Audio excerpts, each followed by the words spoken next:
Hello, welcome to Wrestle MSX. I'm Michael. I'm Sally. Penta defeats Chad Gable and Dragon Lee in a triple threat qualifying match for Money in the Bank. Rusev defeated Akira Tozawa. The New Day defeat the War Raiders and American Made in a triple threat tag team title match and therefore retain their titles. Kairi Sane defeats Liv Morgan. Seth Rollins defeats Sami Jey and Finn Bálor in a triple threat qualifying match for Money in the Bank. Now, if you want to know how it went down,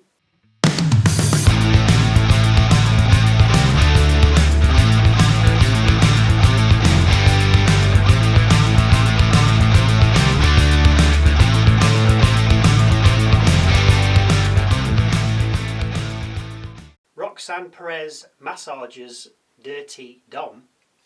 Liv Morgan catches them. Oh dear. And Rollins gets a nasty surprise. Burn It Down rings out as Seth makes his way to the ring with Heyman and his new security detail. Heyman opened proceedings by telling us that Bron Breakker will be main eventing WrestleMania 45, 46, 47, 48, 49 and 50 and so on. A smattering of CM Punk chants then broke out, but we're informed he's not here, which is code for he's here. Seth then gets on the mic. Seth doesn't really say much, he talks, but doesn't say anything of substance. He basically wants power and he's going to win Money in the Bank, which equates to total power as he can cash in whenever he wants. First match of the night, Penta versus Chad Gable versus Dragon Lee in a triple threat qualifying match for Money in the Bank. Vikingo of AAA is at ringside, as Gable has a match against him at Worlds Collide. Naturally, the Luchadors team up to take on their common enemy, Gable, before inevitably turning on each other. Lee bests Penta, with Gable then coming back and besting the Luchadors until Penta regroups and bests them all with whatever this is. Chad seems okay as he catches a dive out the ring with Lee from Penta just before we catch a break. We come back to see Gable dumping Penta on the announcer's desk and then giving Vikingo some verbal, with Gable then continuing to beat on Penta. This comes to an abrupt end when Lee comes flying in from the apron and takes out his lucha pal. Gable avoids the attack, lays a few punches into Vikingo and then gets back in the ring with Penta. Gable and Penta exchange chops and are then joined by Lee, who hits a Poison Rana and Penta and sit-down powerbomb on Gable into cover, but only for two. Gable incredibly German suplex both men at the same time and then lands a moonsault on Penta into cover for yet another two. The end looms large then as Gable looks for another moonsault, but this time to Lee. As Gable climbs the ropes, Vikingo attacks. No DQ in a triple threat, which allows Lee to get up and perform his double stomp to the former Olympian from the top rope. Lee lands right in Penta's path, who then hits him with a Mexican destroyer before then hitting Gable with the Penta driver. Penta covers, Penta gets the 3 count, Penta wins, and he's now on his way to the main Money in the Bank match. And what a great opening match I thought this was. Yeah. I mean, as soon as you saw Vikingo at ringside, sorry if I'm butchering his name, because I know he's got a match against Gable at Worlds Collide, and you knew something was afoot. Yeah. Great, but they're just match. good together. Yeah. Oh yeah, great. Judgment Day end time now, and Carlito and Dom are playing WWE 2K25 when Roxanne Perez enters with a tray full of nuggets. I mean, why not?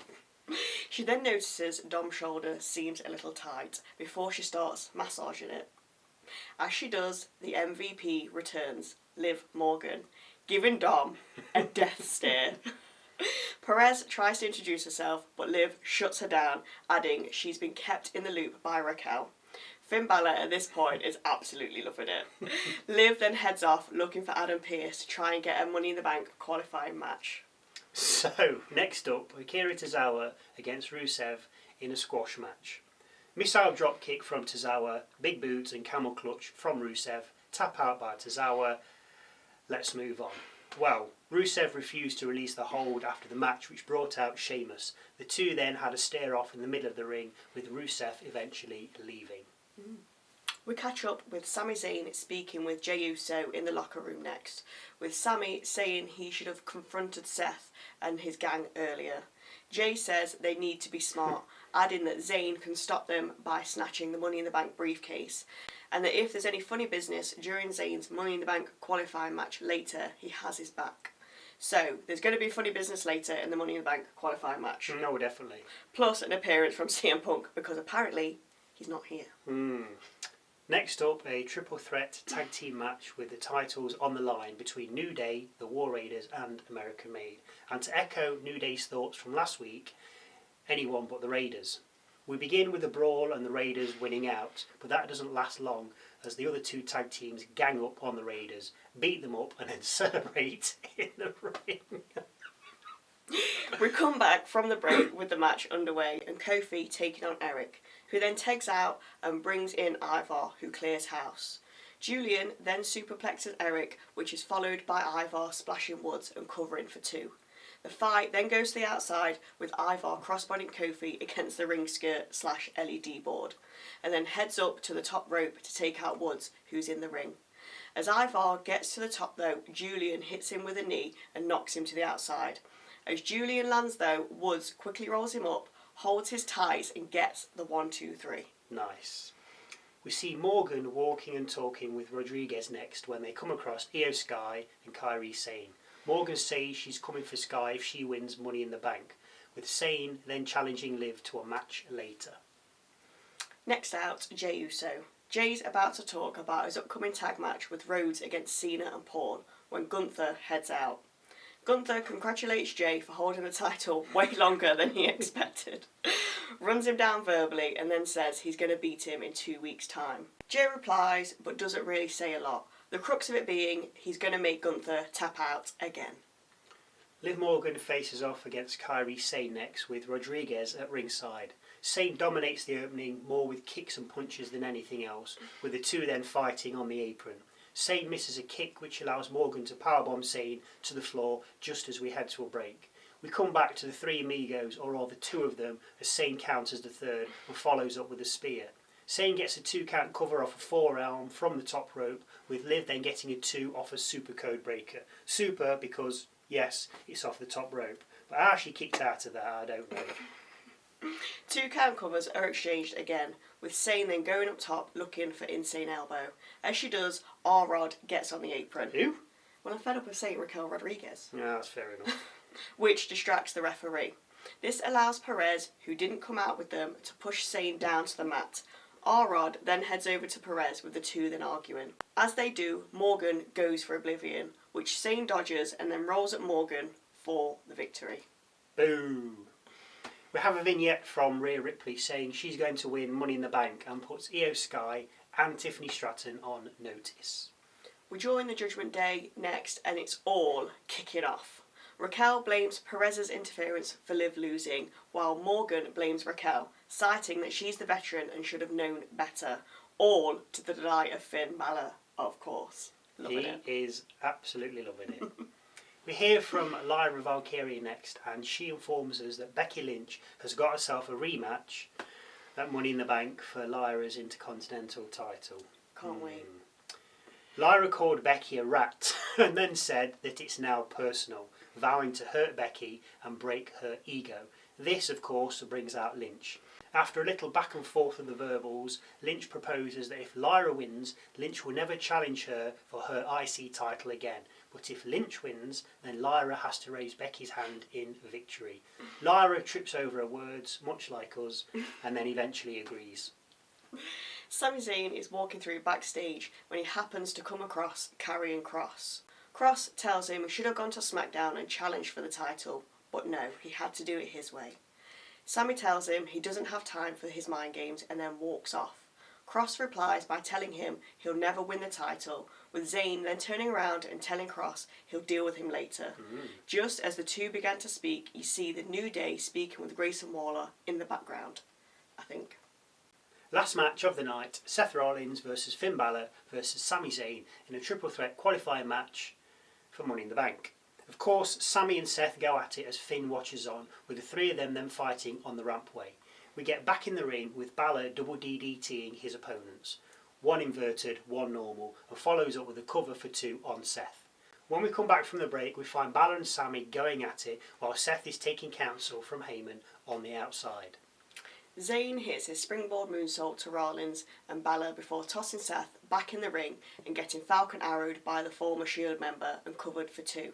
We end up on the top with Sami pulling out a sunset flip powerbomb on Seth, but the follow-up cover gets broken up by Bálor.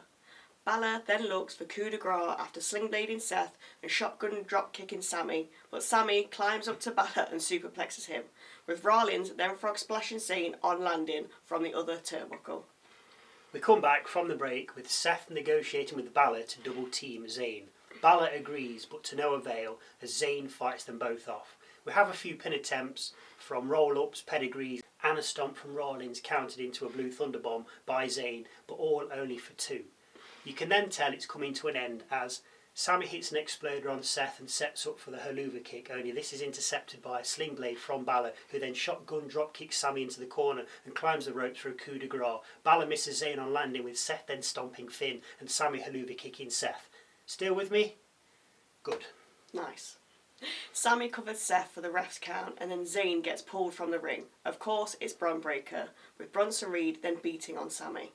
Jey Uso appears from the crowd to help out, with the world champ taking it to Bronson. Breakker manages a spear to Jey after Seth grabbed him, with Reed then taking out Sami. On the other side of the ring, Dom appears with a chair and slides it into the middle of the ring. Bálor crawls towards the chair, but Seth reacts quickest and stomps Bálor onto the chair. Seth then covers Finn and advances to the Money in the Bank match.